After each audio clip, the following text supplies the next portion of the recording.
People are beginning to understand that, in fact, the greatest job opportunity out there lies in rebuilding our energy infrastructure. We're at the beginning phase of what's going to be one of the largest growth spurts in history.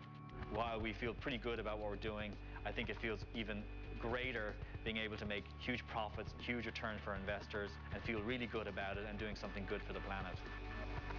The entrepreneurs and the engineers that figure out new ways to power our machines, to light our homes, new ways that are pollution-free. That is going to be the great story of the beginning of this new century. In the heart of Silicon Valley, an Irish physicist is revolutionizing solar energy one molecule at a time. This is a completely radical way to think about how a semiconductor material can be deployed. Coming up next.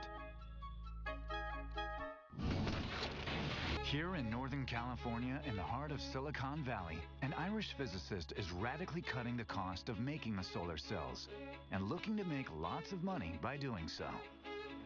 I'm not an environmentalist, I'm a capitalist. It's very, very important that we just embrace capitalism with environmentalism, because I think that's where the solutions will be. Conrad Burke and his company Innovalight are engineering materials at the atomic scale, converting silicon into a liquid form. This is a completely radical way to think about how a semiconductor material can be deployed.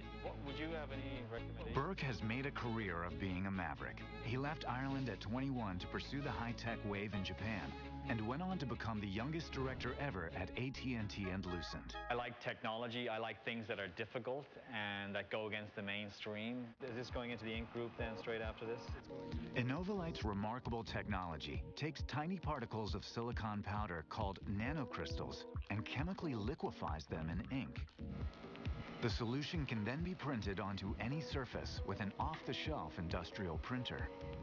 We can actually deposit a semiconductor material fast using less material and thereby building up cheap solar cells.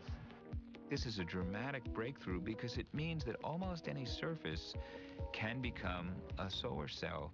We can paint silicon materials onto roofing and bring down the cost of having solar installations on your roof by a factor of 10.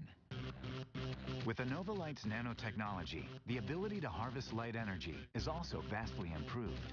There potentially could reach efficiencies that would dwarf anything that's on the market now.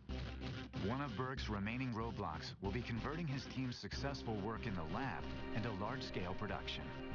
While there are a lot of naysayers and a lot of people will say that won't work or that looks way too difficult, we have continued to buck that and say we're going to do it, we're going to accomplish this, and we have and we will.